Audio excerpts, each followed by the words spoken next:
नमस्कार बच्चों।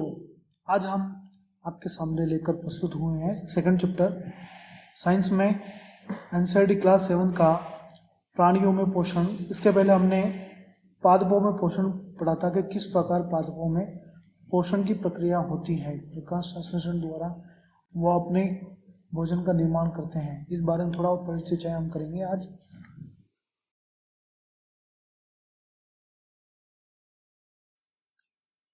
पादप पौधे अपना भोजन प्रकाश संश्लेषण द्वारा स्वयं बना सकते हैं, परंतु प्राणी जंतु ऐसा नहीं कर सकते। प्राणी अपना भोजन प्रत्यक्ष और परोक्ष रूप से पौधे से प्राप्त करते हैं। कुछ प्राणी सीधे ही पौधों का भक्षण करते हैं, जबकि कई अन्य जंतुओं को अपना आहार बनाते हैं जो पौधे खाते हैं। कुछ जंतु पौधों एवं जंतु दोनों को खाते हैं। याद रखिए कि मानव सहित सभी जीवों को वृद्धि करने, शरीर को स्वस्थ एवं गतिशील बनाए रखने के लिए खाद्य पदार्थों की आवश्यकता होती है। प्राणियों के पोषण में पोषक तत्वों की आवश्यकता आहार के अंतर्ग्रहण मतलब भोजन ग्रहण करने की विधि और शरीर इसके उपयोग की विधि सन्निहित सम्मिलित होती है। कार्बोहाइड्रेट जैसे कुछ संघटक जटिल पदार्थ हैं। अनेक जंतु इन जटिल पदार्थों का उपयोग सीधे इसी रूप में नहीं कर सकते, अतः उन्हें सरल पदार्थों में बदलना आवश्यक है।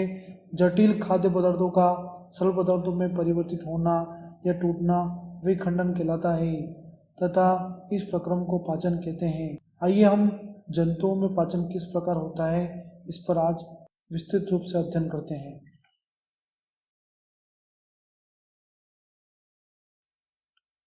पाचन के इस प्रक्रम को हम समझने का प्रयास करते हैं। आइए हम विभिन्न विधियों से इसको समझने का प्रयास करेंगे। खाद्य अंतर्ग्रहण की विभिन्न विधियां। भोजन के अंतर्ग्रहण की विधि विभिन्न जीवों में भिन्न भिन्न होती हैं।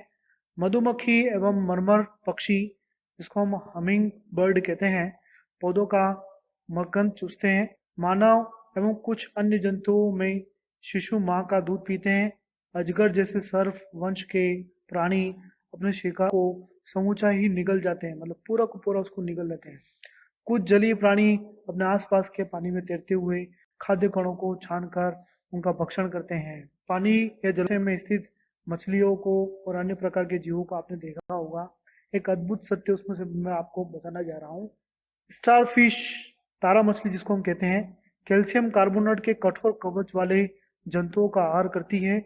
कवच खोलने के बाद यह अपने मुख से अपना आमाशय बाहर निकालती है तथा जंतुओं को कोमल भागों को खाते हैं, मतलब उसके जो कोमल भाग होते हैं जंतु के, उनको वो खाती है। आमाशय वापस शरीर में चला जाता है तथा आहार धीरे धीरे पच जाता है। तो ये तारा मछली समुद्री इलाकों में पाई जाती है। सर्वप्रथम हम मानव में पाचन किस प्रकार होता है उस पर आज विस्तृत अध्ययन करने वाले हैं। आपको एक चित्र मानव का पाचन तंत्र के रूप में बताया गया है। जीवा, मुख, ग्रसिका, आमाशय, क्षुद्रांत, यकृत, अग्नाशय, पित्त नली, बृहदांत्र और परिशेषिका और गुरुद्वार द्वारा जो भी पाचन होता है, पूरे पाचन तंत्र का सचित्र वर्णन हम करने जा रहे हैं। हमें अपने मुख द्वारा भोजन का अंतर्ग्रहण करते हैं, इसे पचाते हैं, फिर इसका उपयोग करते हैं। आहार का बिना बचा भाग मल के रूप में निष्कासित किया जाता है। क्या आपने कभी यह जानने का प्रयास किया है कि शरीर के अंदर भोजन का क्या होता है? भोजन एक सतत नली से गुजरता है जो मुख गुहिका से प्रारंभ होकर गुदा तक जाती है। इस नली को विभिन्न भागों में बांट सकते हैं। पहला भाग मुख गुहिका, दूसरा ग्रस नली या ग्रसिका, आमाशय, चौथा क्षुद्रांत छोटी आंत जिसको हम कहते हैं, बृहदांत जिसको हम बड़ी आंत कहते हैं जो मलाशय से जुड़ी होती है, और अंतिम में मल द्वार या गुद्दा कहलाता है।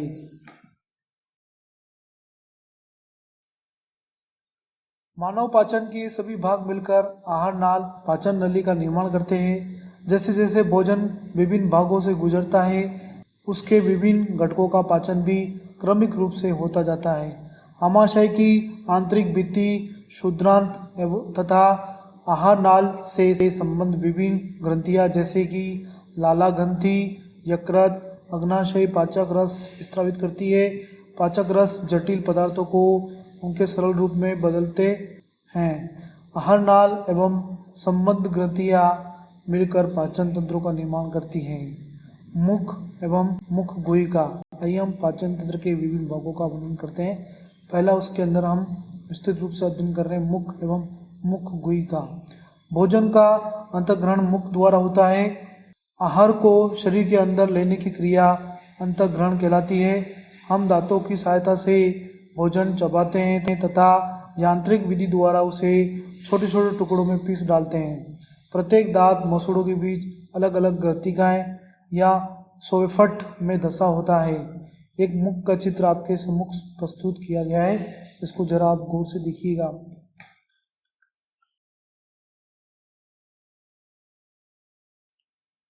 आइए अब मुख में जो हमारे चमकीले सफ़ेद सफ़ेद दांत पाए जाते हैं उसके बारे में वर्णन करते हैं। दूध के दांत तथा स्थायी दांत। क्या आपको पता है या आपको याद है कि कुछ वर्ष पूर्व आपके दांत गिरने लग गए थे? हमारे दांतों का प्रथम सेट शैशव काल में निकलता है तथा लगभग 8 वर्ष की आयु तक ये दांत गिर जाते हैं। इन्हें दूध के दांत कहते हैं। इन दांतों के स्थान पर दूसरे दांत निकलते हैं जिन्हें स्थायी दांत कहते हैं। सामान्य स्वस्थ व्यक्ति के स्थायी दांत पूरे जीवन भर बने रहते हैं, तथापि वृद्धावस्था में प्राय गिरने लग जाते हैं। कुछ चित्र आप देख सकें। चित्रों में दांत के विभिन्न रूप दिखाए गए हैं। दूध के दांत, स्थायी दांत और गिरने वाले दांत।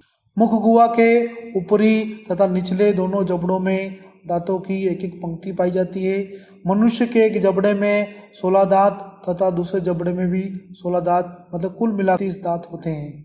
जबड़े के प्रत्येक ओर 2 कृतंक, 1 रदनक, 2 अग्र चवणक तथा 3 चवणक दांत पाए जाते हैं।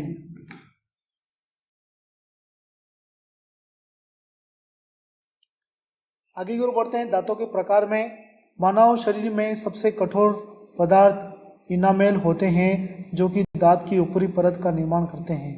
दांत कैल्शियम और फास्फेट से मिलकर बनते हैं। सभी मनुष्यों में दांत मुख्यतः 4 प्रकार के होते हैं। पहला छेदक या कृंतक। छेदक दांत तेज धार वाले छेनी जैसे चौड़े होते हैं तथा भोजन के पकड़ने, काटने या कुतरने का कार्य करते हैं। प्रत्येक जबड़े में इनकी संख्या 4 होती है, तो कुल मिला के 8 दांत ये होते हैं। दूसरे प्रकार के आते हैं भेदक या रदनक। भेदक दांत नुकीले होते हैं तथा भोजन को चीरने फाड़ने का कार्य करते हैं। प्रत्येक जबड़े में इनकी संख्या 2 होती है, मतलब कुल मिला के 4 संख्या इनकी होती है। तीसरे प्रकार का आता है अग्र चवणक दांत। अग्र चवणक दांत किनारे पर चपटे, चौकोर व रेखादार होते हैं। इनका कार्य भोजन को कुचलना होता है। प्रत्येक जबड़े में इनकी संख्या 4, मतलब कुल मिला के मुंह में इनकी संख्या 8 होती है। चवणक दांत चौथे प्रकार के। चौथे प्रकार में चवणक में इनके सिरे चौरस व तेज धार युक्त होते हैं। इनका मुख्य कार्य भोजन को पीसना और चबाना होता है। छोटे छोटे टुकड़ों में इनका पीसना होता है। प्रत्येक जबड़े में इनकी संख्या 6, मतलब कुल मिला के 12 होती है। इस प्रकार हमारे मुंह में कुल मिलाकर 16 दांत ऊपर के जबड़े में और 16 दांत नीचे के जबड़े में, कुल मिलाकर 32 दांत होते हैं।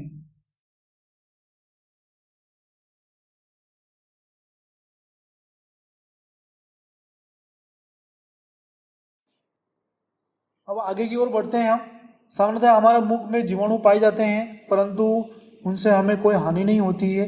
फिर भी खाने के पश्चात यदि हम दांत एवं मुख साफ नहीं करें तो मुख में अनेक हानिकारक जीवाणु वास करके वृद्धि करने लगते हैं। ये जीवाणु दांतों के बीच फंसे भोजन की शर्करा का विघटन कर अम्ल निर्मोचित करते हैं।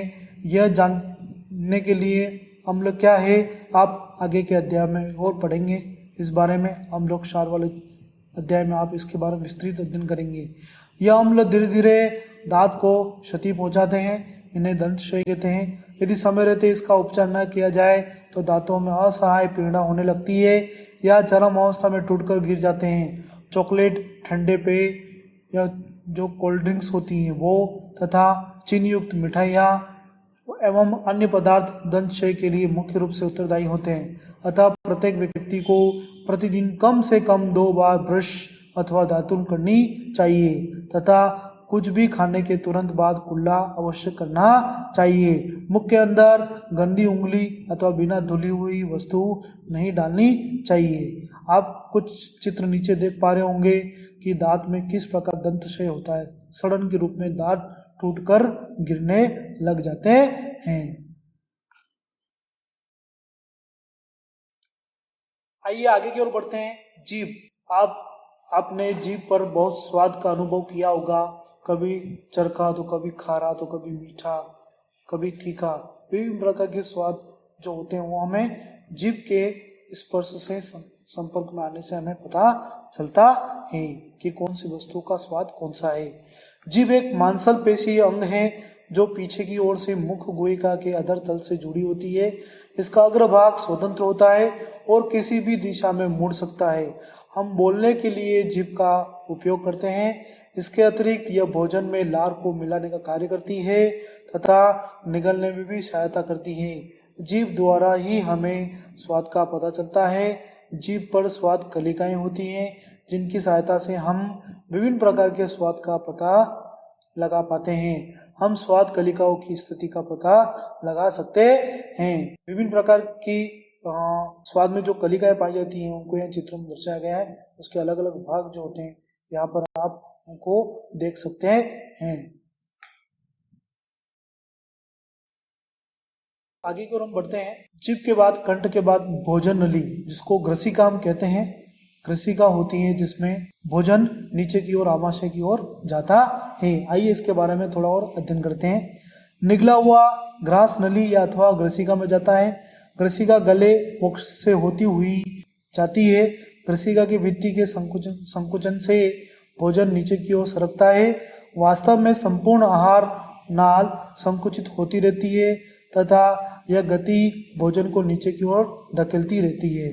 कभी कभी हमारा आमाशय खाए हुए भोजन को स्वीकार नहीं करता है। फलस्वरूप वमन उल्टी द्वारा उसे हम बाहर निकाल देते हैं। कभी कभी हमें उल्टी हो जाती है, वो इसलिए होती है कि आमाशय में हमारा भोजन पच नहीं पाता है तो हम उसको उल्टी द्वारा बाहर निकाल देते हैं। आगे की ओर हम बढ़ते हैं। हमारा आता है आमाशय। आप इस चित्र में देख सकते हैं ग्रसिका से जुड़ा हुआ एक भाग है इसका। आमाशय मोटी बत्ती वाला एक थैलीनुमा संरचना है। यह चपटा और शंखाकृति का होता है तथा आहार नाल से सबसे चौड़ा भाग है। यह एक और ग्रसिका ग्रास नली से खाद्य प्राप्त करता है और दूसरी ओर शुद्रांत मतलब छोटी आंत में खुलता है। आमाशय का आंतरिक स्तर सतह श्लेष्मल हाइड्रोक्लोरिक अम्ल तथा पाचक रस स्त्रावित करता है। श्लेष्मल आमाशय के आंतरिक स्तर को सुरक्षा प्रदान करता है। अम्ल अनेक ऐसे जीवाणुओं को नष्ट करता है जो भोजन के साथ वहां तक पहुंच जाते हैं। साथ ही यह माध्यम को अम्लीय बनाता है जिससे पाचक रसों को क्रिया करने में सहायता मिलती है। पाचक रस जैसे जठर रस प्रोटीन को सरल पदार्थों में विघटित कर देता है। ये सभी कार्य कौन करता है? आमाशय करता है। आहार नाल के आगे हम बढ़ते हैं। शुद्रांत मतलब छोटी आंत। शुद्रांत लगभग 7.5 मीटर लंबी अत्यधिक कुंडली नली है। ये यकृत एवं अग्नाशय से स्त्रावित प्राप्त करती है। इसके अतिरिक्त इसकी भित्ति से भी कुछ रस स्त्रावित होता है। यकृत गहरे लाल भूरे रंग की ग्रंथि है जो उदर के ऊपरी भाग में दाहिनी या दक्षिण की ओर अवस्थित होती है। यह शरीर की सबसे बड़ी ग्रंथि है। यह पीत रस का स्त्रावित करती है जो एक थैली में संग्रहित होता रहता है। इसे पित्ताशय कहते हैं। पित्त रस वसा के पाचन में महत्वपूर्ण भूमिका निभाता है। दिए गए चित्र में आप आराम से आमाशय के बाद पित्ताशय जो है जहाँ पर यह रस संग्रहित होता है एक थैलीनुमा, उसको पित्ताशय कहते हैं। आप देख सकते हैं। अग्नाशय हल्के पीले रंग की एक बड़ी ग्रंथि है जो आमाशय के ठीक नीचे स्थित होती है। अग्नाशयिक रस कार्बोहाइड्रेट्स एवं प्रोटीन पर क्रिया करता है तथा इनको उनके सरल रूप में परिवर्तित कर देता है। आंशिक रूप से पचा भोजन अब शुद्रांत के निचले भाग में पहुंचता है जहां आंत्र रस पाचन क्रिया को पूर्ण कर देता है। कार्बोहाइड्रेट सरल शर्करा जैसे कि ग्लूकोज में परिवर्तित हो जाते हैं। वसा वसा अम्ल एवं ग्लिसरॉल में तथा प्रोटीन एमिनो अम्ल में परिवर्तित हो जाता है या परिवर्तित हो जाती है।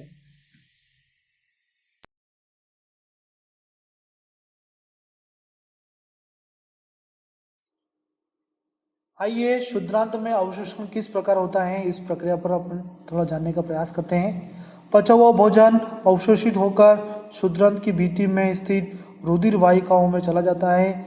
इस प्रक्रम को अवशोषण कहते हैं। शुद्धांत की आंतरिक भित्ति पर उंगली के समान उभरी हुई संरचनाएं होती है जिन्हें दीर्घरोम अथवा रंध्रांकुर कहते हैं। दीर्घरोम पचे हुए भोजन के अवशोषण हेतु तल क्षेत्र बढ़ा देते हैं। प्रत्येक दीर्घरोम में सूक्ष्म रुधिर वाहिकाओं का जाल फैला रहता है। दीर्घरोम की सतह से पचे हुए भोजन का अवशोषण होता है तथा यह रुधिर वाहिकाओं में चला जाता है। अवशोषित पदार्थ का स्थानांतरण रुधिर वाहिकाओं द्वारा भोजन के विभिन्न भागों तक होता है जहाँ इनका उपयोग जटिल पदार्थों को बनाने में किया जाता है। इस प्रक्रम को स्वांगीकरण कहते हैं। कोशिकाओं में उपस्थित ग्लूकोज का विघटन ऑक्सीकरण की सहायता से कार्बन डाइऑक्साइड एवं जल में हो जाता है और ऊर्जा मुक्त होती है। भोजन का वह भाग जिसका पाचन नहीं हो पाता है या अवशोषण नहीं हो पाता है वो शुद्ध हृदयांत्र में भेज दिया जाता है। आहार नाल का अगला भाग आता है बृहदांत्र। हम अगले भाग की ओर बढ़ते हैं। बृहदांत्र शुद्धांत्र की अपेक्षा चौड़ी एवं छोटी होती है। यह लगभग 1.5 मीटर लंबी होती है। इसका मुख्य कार्य जल एवं कुछ लवणों का अवशोषण करना होता है। बचा हुआ अपचयित पदार्थ मलाशय में चला जाता है तथा अर्ध ठोस मल के रूप में रहता है। समय समय पर गुदा द्वारा यह मल बाहर निकाल दिया जाता है। इसे निष्कर्षण की प्रक्रिया कहते हैं। इस प्रकार मानव में मुख से लगाकर गुदा तक की जो प्रक्रिया है भोजन का पाचन किया जाता है। अब चलते हैं आगे की ओर। घास खाने वाले जंतुओं में पाचन किस प्रकार होता है थोड़ा इसको समझने का प्रयास करते हैं। आपने गाय भैंस तथा घास खाने वाले शाकाहारी जो जंतु हैं उनको देखा होगा। वे उस समय भी लगातार जुगाली करते रहते हैं जब वे खाना खा नहीं रहे हो, मतलब कुछ भी चारा वगैरह नहीं खा रहे हो, तब भी उनका मुंह चलता रहता है। वास्तव में वे पहले घास को जल्दी जल्दी निगल आमाशय के एक भाग में भंडारित कर लेते हैं। यह भाग रूमेन मतलब प्रथम आमाशय कहलाता है। रूमिनेंट में आमाशय 4 भागों में बटा होता है। रूमेन में भोजन का आंशिक पाचन होता है जिसे जुगाल या कड़ कहते हैं, परंतु बाद में जंतु इसको छोटे पिंडकों के रूप में पुनः मुख में लाता है तथा जिसे वह चबाता रहता है। इस प्रक्रम को रोमथन या जुगाली करना कहते हैं तथा ऐसे जंतु रूमिनेंट अथवा रोमंथी कहलाते हैं। घास में सेलुलोज की प्रचुरता होती है जो एक प्रकार का कार्बोहाइड्रेट है। बहुत से जंतु एवं मानव सेलुलोज का पाचन नहीं कर पाते हैं। रूमिनेंट्स में शुद्धांत एवं बृहदांत्र के बीच एक थलीनुमा बड़ी संरचना होती है जिसे अंधनाल कहते हैं। भोजन के सेलुलोज का पाचन यहाँ पर कुछ जीवाणु द्वारा किया जाता है जो मनुष्य के आहार नाल में अनुपस्थित होते हैं। चित्र में आप देख सकते हैं एक गाय का चित्र दिखाया गया है। इसके ग्रसिका रूमेन और शुद्धांत की यहाँ पर स्थिति बताई गई है। इसका आमाशय अंधनाल और बृहदांत्र की चित्र में दर्शाए गए हैं।